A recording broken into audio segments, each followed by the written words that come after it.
Hey everybody, welcome back to another episode of the Funky Intellect Podcast. Today I have the wonderful Daphney Poyser. She is the CEO, matchmaker, and head coach over at Fern Connections, where they are a LGBTQIA plus ally, inclusive coaching and matchmaking company. I'm very happy to have her. Fern Connections is accredited. It's been featured in New York Times, Bloomberg, Huffington Post, as well as Business Insider. And I'm very excited to have you here, Daphney. Thank you so much for being on the Funky Intellect.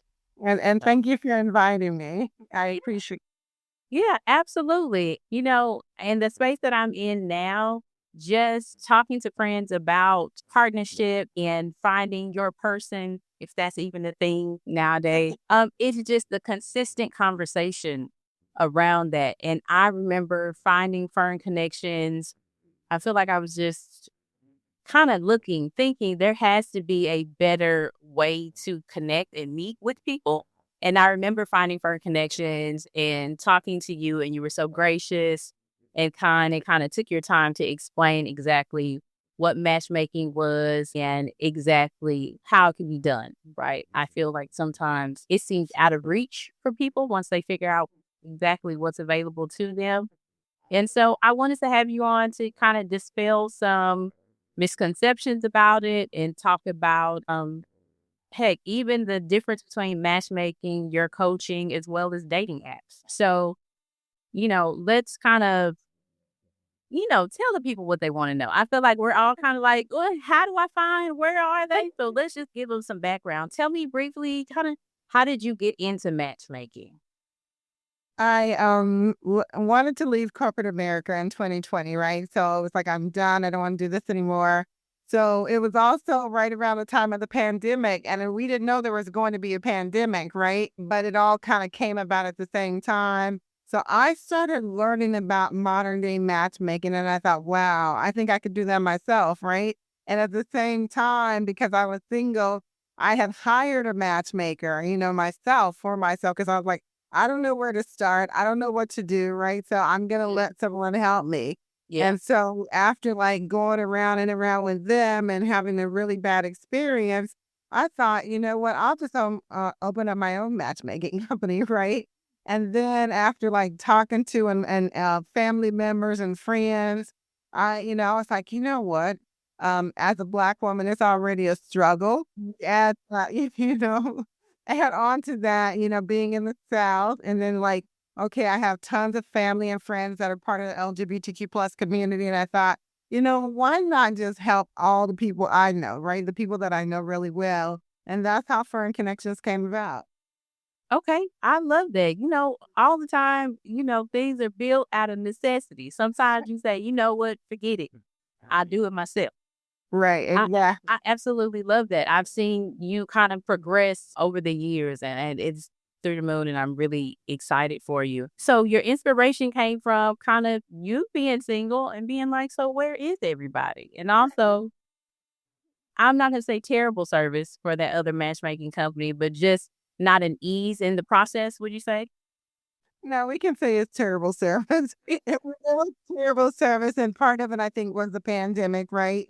We were all caught off guard, and the pandemic went way too long, and we didn't know what to do, right? So, but I'm gonna just say, regardless of all that, they still have bad service, right? And that was like, you would think that would be a bad thing, but it was actually inspiration for me. And I thought, you know what, for people like myself, someone who's of a certain age, who lives in the South, who's a person of color, right? I want to be able to help other people. So it was actually inspirational. It wasn't like, these folks don't know what they're doing, and they really didn't know what they were doing, right? But at the same time, I thought, you know what? Why not, take this opportunity to really help people? And that's what, that's kind of what I took from it, even though it was frustrating in the beginning. I was like, you know what? It's okay. It's gonna work itself out. I totally understand. So answer a question for me. Who do you think is a target for Fern Connections or for matchmaking or your coaching? If you're asking me who our ideal client is, right? Who would we want to work with? And that would be like someone who's, 30 and above, somewhere between 30 and 65 across the country. We also work with people in Canada, and we work with people across the world to actually help them match, their clients, right? But it really is that professional person who, maybe has gotten their, best job, or they're working towards that. They paid off some student loan debt, and they're trying to live their best lives, and now they're ready to like leave the bars behind and start something real with somebody, right? And so that's kind of who our clients are. They're all across the spectrum, from trans people to non-binary to lesbians to queer, however you want to identify, to your typical, what I call typical, and some people call them normal today, gay, right? And so that's who our clients are. Okay. So explain to me exactly what your difference is between matchmaking and coaching. Are we coaching in a relationship, trying to get to the relationship? Matchmaking to me is a little bit more upfront. I'm going to find you a person, hopefully find you a person, and that's that. Tell me the difference between the two things that you offer. Yeah, so there's like two parts where even in coaching, there's two parts. There's like the before getting you ready to date and find your person, which is what we call date coaching, right? And then there is relationship coaching that once we find you your person, or you have a person and you need help, right? We help you to continue to build on that relationship, because everybody has like obstacles. Everybody has hiccups. You get into a relationship and maybe 30, 60 days in, some stuff comes up that you weren't expecting. And so, that's where we come in, to say, okay, let us help you. So my thing is this, is that I wouldn't match people if I couldn't coach them, because you could put people together, but that doesn't mean they're going to stay together, or or they know the right things to do when stuff comes up, right? Oh, that's good. That's come in. Now, as far as matchmaking, it is really us, you know, um, talking to our clients, finding out who it is and what it is they want, and going out and finding those people for them. And that's the big difference. So one is maybe it's like, pre-dating, and then post-dating, right? It's like once we found you someone, you want, to start with date coaching, you want to do matchmaking, and then you want to go into relationship coaching. Okay. Have you ever told somebody no, you're not ready yet? I've told lots of people no, because this is a deal. A lot of people love matchmaking. They think it's glamorous, and unfortunately, in this LGBTQ plus space, a lot of people didn't even know about matchmaking and still don't even know, right? And so they don't know that it's an option to them. But when they find out about it, it's glamorous, it's exciting. And a lot of times they're not ready to be in relationships. So, I have said no to people. Like, I think you should start with date coaching. And I have, started with date coaching for some people to get them ready to start dating, right? And that's a big thing for me. And it's like, I always want to make sure that people are ready, they're prepared, because otherwise they're going to be back in the same place probably that they were before. Now, you have a point. Looking around, trying to figure out where it went wrong, and they have no clue. And here they are back on the dating scene, and we're all looking like, they just, was it you? Okay. I love that. I think being coached through, I love that. People need sometimes their hand held, and just, to get over the hump. I do think when you approach relationships, a lot of times it's, they say you have on the rose colored glasses, and it's euphoria and you're having a good time, da da da. And when the first thing hits, it's, what do we do? What was that? What am I supposed to do with this? So I love that you guys provide the coaching. So tell me the process, a typical process of somebody that wants to, they want to find their match, and they decide, okay, I heard about matchmaking. Let me try. What's your standard practice on like intake and onboarding? What does that look like? Yeah, the first thing we do is a free consultation. We do that with everybody, right? To see, like, to your point, are they ready for dating? Are they ready for a relationship, right? And then from there, we talk about our services, and all this stuff is like outlined at a high level on our website because we're very transparent when it comes to that. So we don't try to hide stuff, because if you think about it this way, like in a community of people that are typically like um frowned upon or, thought of as, second option or whatever, we want to be very transparent with the people that we work with, right? Right. So we have all this on the website. We have the pricing on the website. Yeah. At a high level, we always start with, let's have a conversation and talk about what you're looking for. And then decide, what could be the best possible option for people. And sometimes that is matchmaking. Sometimes that's coaching. Sometimes there's a form of, different things, right? And that's just how it works for us. Okay, so the first step is kind of a getting to know you phase. Exactly. I Have mean, you like, go go ahead. ahead.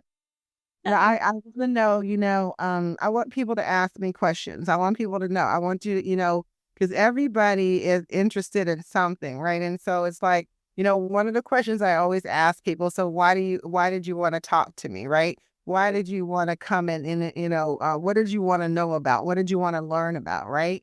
And so, that to me is, I think, the best starting place, because we do what we do, right? But everybody has a reason for why they come to us. And it's not always the same reason, other than I'm looking for someone long term, right? I'm looking for, my person, my partner. But it kind of stems from different places in most cases. Okay. Now, what if, okay, you've kind of gotten to know me, and then where is the step that I feel like most people want to get to, which is, let me tell you what I want.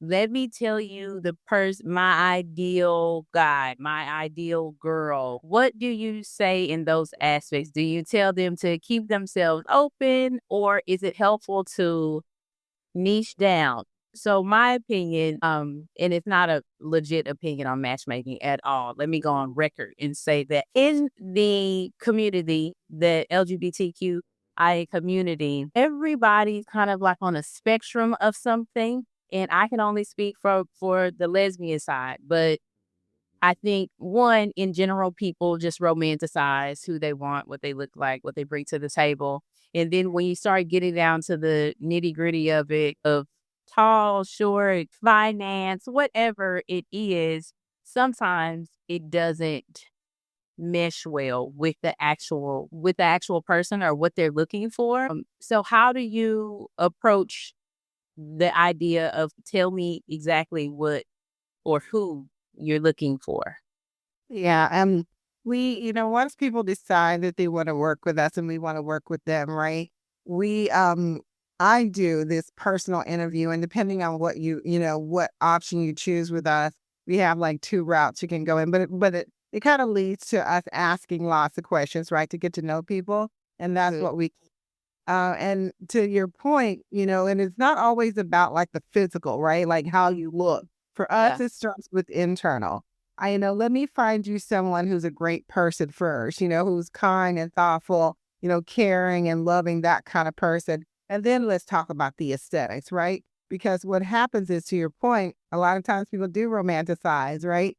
And they get stuck on, and I'll just say it like, we're in Texas, they get stuck on stupid, right? It's because like, they keep dating the same person over and over and over.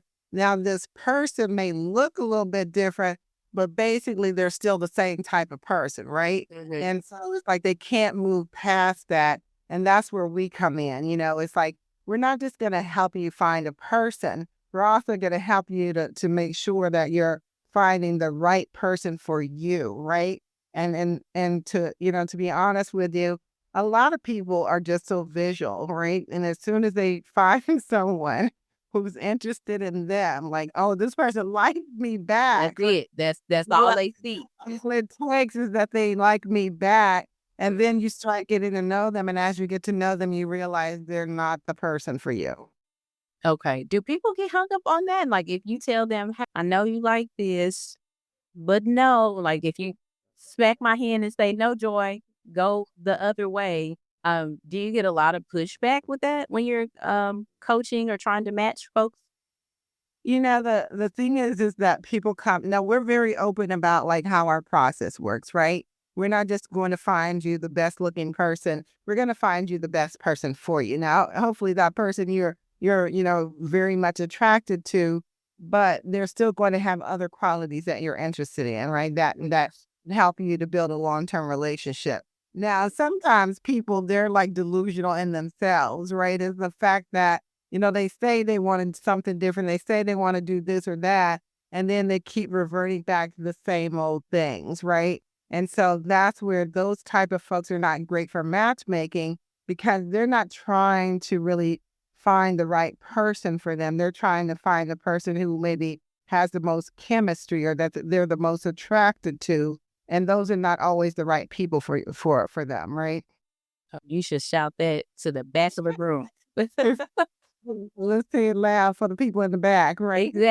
Exactly. I love that. It sounds like y'all give like so much coaching, so much feedback that I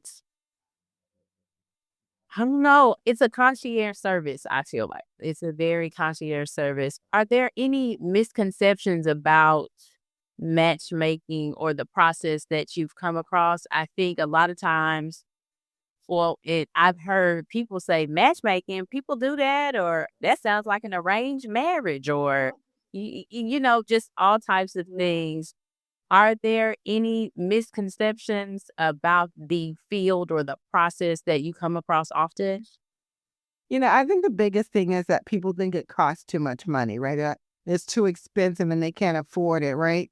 And then the other thing is that they think there's some magic that's going to happen and that they don't have to do their part, right? All they have to do is show up on a date and everything's going to be perfect. But that's not really how it works. No matter what you do or who you're in relationship with, it could be work, it could be, family, whatever, you still have to do your part. And I think that's the biggest misconception is that people, they think, oh, matchmaking, they're going to find me this person and all I have to do is just wait and see what happens. No, you got to do your work too, because there's no way a relationship is going to work regardless of, how it starts unless both people put into it, and you got to put the right energy into it. You mean I can't just tell you, Daphney, I like them short and just say, okay, call me when it's done? No, well, you can, but you probably won't be talking to me. You'll probably be talking to somebody else. That's the difference. Yeah. We don't do that at Fern Connections. We take it Well, very serious. yeah, and matchmaking, to your point, needs to be something that people take seriously. It's like if you're not serious about finding a person, then you should just continue to do what you do. If that's dating apps or just hanging out at the club, that's what you should do. Because, to me, it's like, why spend a lot of money on something that you're not serious about, right? It Oh, doesn't yeah. make, because at the end of the day, the point is for you to find a person that you're compatible with, that you can hopefully build something with long term, right? When you're talking about matchmaking, but if you just playing games, you may as well just use dating apps for that. Okay, so speaking of dating apps, so I did a little research and it showed me that people spend about 50 minutes, I think it said, 50 minutes a day on dating apps. And let me say this, as a single lesbian woman, I don't have any dating app. I cannot imagine spending 50 minutes a day on an app. It seems like a lot for me. I personally might want to go out. Maybe I'll meet you at the gym. Maybe I'll meet you at the wine bar. I don't know. But when I put that in just really conceptualize that idea, it makes me wonder, okay, if I'm devoting an hour a day to a practice, you would think I would be getting a little better or having some success. But it seems that the dating apps are not. Everybody's saying dating is trash and this, and that. How long, I would say, is the dating process, the matchmaking initial process? And I know it's probably different for everyone because folks want different things, right? I might come in and say, I want a nice lady with a purple hat. And then this person over here says, actually, I want somebody with purple socks and a dog, whatever, Yeah. How long does the initial kind of, let's say up to first date take? Yeah. It really depends on the person, right? And it depends on like what people are looking for. And there is no like set time. Sometimes we can match people in a few weeks. Sometimes it takes months. Sometimes it may take longer depending on, who the person is and what they're looking for and who they're looking for, right? So there is like no guarantee other than we try to match people within the time frame that we put in the contract. Um, but, other than that, we can't say, okay, I have somebody that I can match you with next week, right? Because we work with people across the spectrum, right? So we have a database filled with different kinds of people based on that. And so it really is dependent on the person, right? But I want to go back and talk about dating apps really quickly, Yeah. because one of the things that we do is that as part of our date coaching, we will help people with dating apps, right? We'll help them to navigate like how to like pick people, all these things, right? Now, and I think I did a video about this last year or maybe earlier this year where it talks about dating apps, how to like navigate them, right? And we have a whole process that we follow and that we, coach our clients on when it comes to dating apps. But to your point, if you're spending more than 30 minutes a day on a dating app, you're spending way too much time. And if you're doing it every day, that's a case for insanity, let me tell you. Because and I'll just be honest with you, I'm a big believer that dating apps are not meant for you to find your person, right? Maybe back in the day, people were more successful with dating apps. And when I say back in the day, I mean like, 10 years ago, 15 years ago, when dating apps weren't hot, when they weren't that popular. But Yeah. these days, it's a vicious cycle, going from app to app to app. And some of the same people are on the same apps, right? They're just not meant for people to find their person. I get that. The couple of times that I downloaded Bumble and Hinge, I saw the same people, and the catch was because I used to host lesbian events in Houston, I feel like I knew everyone. So it didn't take, I already have y'all's numbers in my phone because you've asked me, hey, do you have an extra ticket to the party? Et cetera, et cetera. And so the apps they ran me away. I said, oh, this is too much. And I knew I shouldn't have been on the apps because Daphney, now don't judge me on this, but I would get on the apps and I would guess how old people were by their outfit. And at that point, I was like, Joy, you're just bored. Get off of the apps. I'm not even talking to people. I was just on there to be on it. You know what it was? You were finding reasons not to talk to them and not to date them. So you were already like doing this process of elimination by like, weeding them out up front with any little thing and every little thing. And that's yeah, and typically people do that because they're not ready yet or they're not serious. And so let me just like find any excuse not to want to talk to this person. And then that's what happens a lot on dating apps. It's 100%. If I think about those years ago when I was on the dating apps, was I actually going to date anybody? No, I wasn't. I feel like I'm a complete 180 from then to now. You know what I mean? Like I was just like, but at least I did stay on. And goodness, dedicating the 50 minutes sounds crazy. Yeah. Crazy. So can you break down and share what you want your tiers of like packaging or like a range of investments that people need to have an idea for when it comes to the matchmaking and the coaching or? Yeah, one of the things that we do, we try to like have something for everybody, right? And it depends on the complexity of the search. So basically we have the simplest thing that we can do for people is our lifetime database membership. It's $500. You only have to pay one time. But the thing about it is there are no guarantees, but we try to match people as much as we possibly can. But that is probably the most cost effective for people. And then what I like to do, there's this old saying we like to say that you want to teach a person how to fish, right? And so that's where, to me, coaching comes in. I want to teach you how to do some of this stuff yourself so you don't have to keep paying somebody like me or keep coming back to somebody like me because you learn, And that's really what coaching is all about, right? So that to me is like the next thing that I recommend to people if you're not able to spend thousands of dollars for matchmaking, right? Now, me personally, I believe that for all the work that we do, the marketing, the research, all the stuff, right? That our prices are really the most affordable, especially in this space.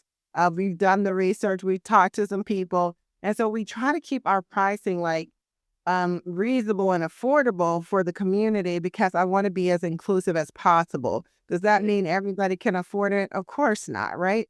But at the same time, we try to have, something for everyone, right? But it is an investment. It's an investment on if you're busy, if you're, someone who's, financially stable or you're extremely successful, or you want someone who, wants the same things as you. They're ready to settle down. They're ready to build something. That's where that's where the matchmaking comes in, right? And to me personally, I am the matchmaker, so it's kind of hard. But for me personally, I don't think you can put a price on that. I think that, it saves you a lot of time, right? And it saves you a lot of headache. And you get to find someone who's right for you, sooner than later in most cases. And that's what I like, right? Is it for everybody? No, it's not. Yeah. No. But I think the folks that are listening to this podcast usually, like I just turned 40, millennial career women, we are looking, right? We are looking. And I agree with you.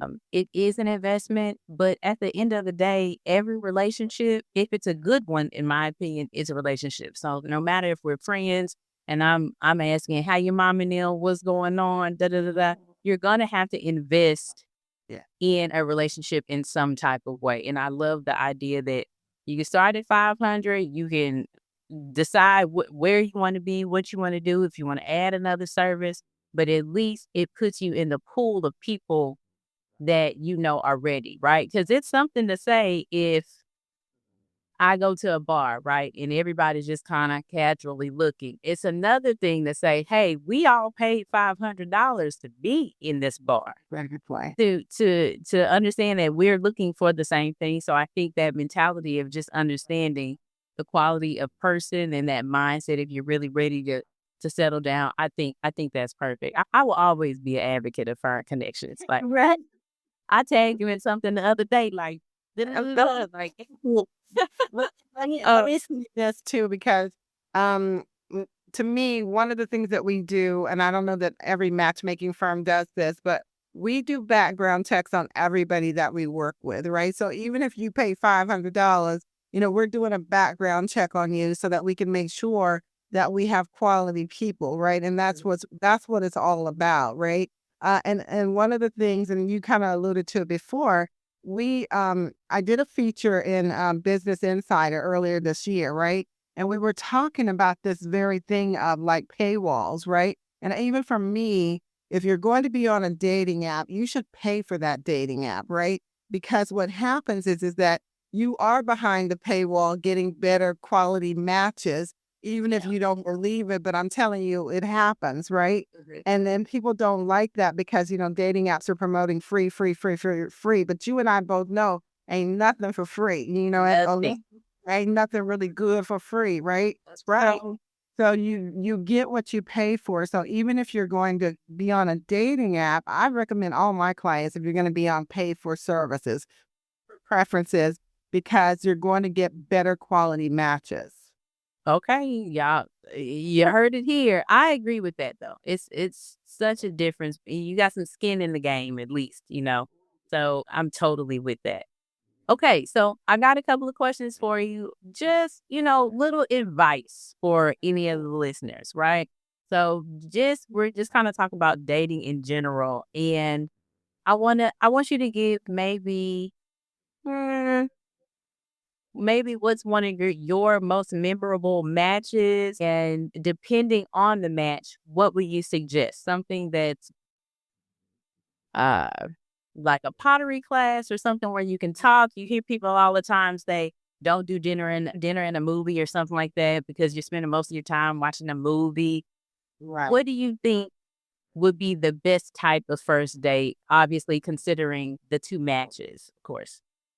You know, I said this, I think it was in Bustle a couple of years ago, right?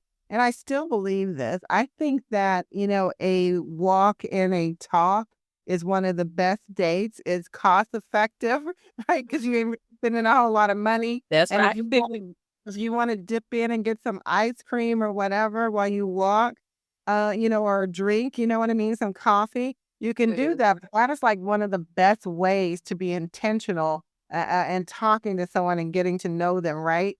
So to me, it sounds cheap to some people, honey, but it's like that's really what you want. You want to get to know someone, you want to have fun, but you don't have to spend a lot of money on a first date. I actually recommend people not do that, right?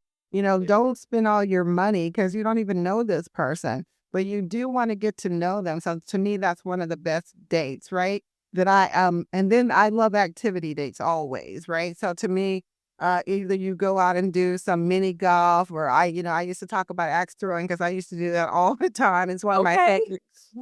But just, go out and have some fun where you can still get to talk to each other and look at each other and laugh. And, one of the things that to me, when you put people in activity dates, right? They get to figure out you get to see, if they're frustrated or if they're annoyed, and, do they laugh? And it doesn't matter if it's virtual or if it's in person. To me, we do a lot of activity dates, right? Just because I want to see how people interact with each other, right? I want to see how they respond to each other. I want to see people laugh, and have fun, right? Yeah. And so that to me is like the kind of stuff that we do when we put people on dates, right? We don't, Yeah. you know, dinner is good, right? But dinner to me should be like a second or a third date. It shouldn't be like Okay. your first date. Okay. That's Yeah. that's really good. Really good advice, and it makes sense. Uh-huh. It makes sense. Have you ever heard? I heard somebody say take a trip with the person, and so you can see how they travel and handle pressure and handle changes. Now I think I did answer this, I think in Business Insider, but I know that's not a first date. That to me is like once you've gotten to know somebody over a little bit of time and you really want to see if it's like a day trip, like I'm gonna go to Austin, for a day with this person to see how they act, right? To see how we get along, right? And to me, you want to make that as short as possible the first time, right? And then you can start extending, okay, let's do a weekend together. But that's kind of like I'm getting to know you. We know we like each other type stuff, right? That's not like first, second date type of activities. Yeah. Okay. Totally. A day trip sounds perfect. Yeah. No more than 3 hours away. And you don't want to make that like a plane. That needs to be more like a road trip, right? So you can really sit and talk to each other. And it's not so overwhelming in the sense that we got to go to the airport. We got to, do all these things, right? And then you got all these other people around. Now, let me just say this because it's really important, from a safety standpoint. You really need to know who this person is, right? Before you jump Yeah. in the car with them or whatever and go on a trip because, in this day and age, and there's too much happening in the community, for people to just do stuff like that without being aware, right? And I'm a big advocate on safety. And I tell people this all the time is that if you're going to go do this, like, tell your family, like have them track Yeah. you, tell your best friend, have them check in with you, right? Because it has nothing to do with, the fact that you're just so untrusting. It has to do with that we live in a crazy world, right? And we all know that there are people in the community that are being hurt every day, and it's really not a good thing. So my first thing is to be safe and to know that you can be safe when you're going on these trips with people. 100%. Okay. Absolutely. Be safe. Okay. Yes. As we wrap it up, I have two more questions for you. One, what is the advice you give on a first date? Is it centered around what you're going to wear? Is it centered around just keep your expectations open? Or are you saying dive right in on the first date because we vetted them a little bit for you already. What's your first date advice? I think that that's different for different people. Like, I'm the kind of person, like, I'm not kissing you on the first date because I don't want to, right? Because I don't know you like that. I may hold your hand. I do believe that you should dress according to the date, right? Dress appropriately for the date. If that's hiking, wear some hiking stuff, right? You want to look cute, but you want to be in hiking clothes. You don't want to have on street clothes, up in the mountains and stuff, right? So that's one thing I would say. And then I would say that the first date should really be a lot of fun, right? Try to make it as fun as possible. And even if you don't plan to see this person again, don't, have this attitude like, oh, this person is like working my nerves, right? If you have to feel that way on a date, you should just end the date. But to me, even if you aren't planning to date the person again or see the person again, be polite, be kind, try to have a good attitude and leave it there, right? Now, one of the big things that we do and tell people is that if you don't want to exchange numbers with someone, don't feel like you have to, right? Like in our business, we will say to people, if you want us to, we can ask for you. But we don't like for people to pressure people and trying to get their numbers and stuff, right? It's like, that's something we don't do. And we I don't love recommend. that. Yeah. Very safe. I love that. I love that. But she have a good time and just for the occasions, those heels are not appropriate if y'all are going to the lake. You might just want to hold out. Break Or out your cute. Hawkins or your hike.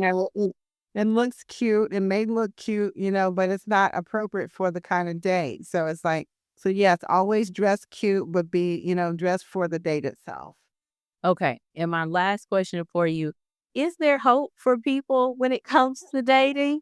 Because everybody is saying it's trash out here, it's dumpster juice, it's all of the things. And I refrain from that particular type of conversation because I really do think there are people available. We just sometimes miss each other. And I haven't had a lot of traumatic relationship stuff, right? So I'm just kind of quiet on that. And again, I told you I'm not on the app, so I'm totally missing. I'm missing that drama. Look at all the drama. But I mean, obviously you wouldn't be in the business if there's not hope. But what's one thing people can actually do to help themselves, whether or not it's matchmaking, coaching, whatever? Like, what do people need to do as a leg up?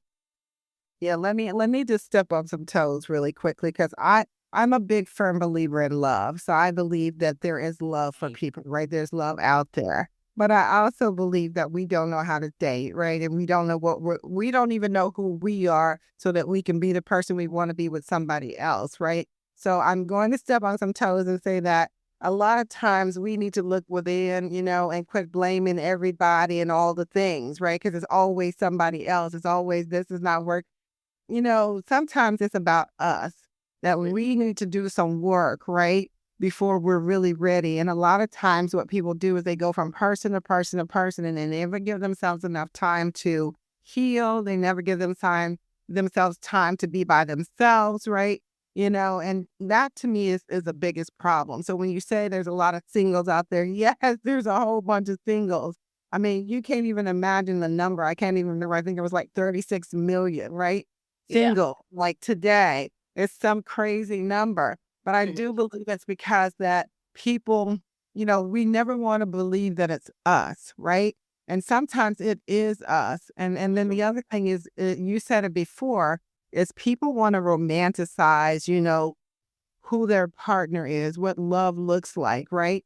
And to me, if people can be more realistic, they'd be a lot better off, right? And then you have, I know this movie, Beauty Shop, I think it is, with Queen Latifah. Yeah.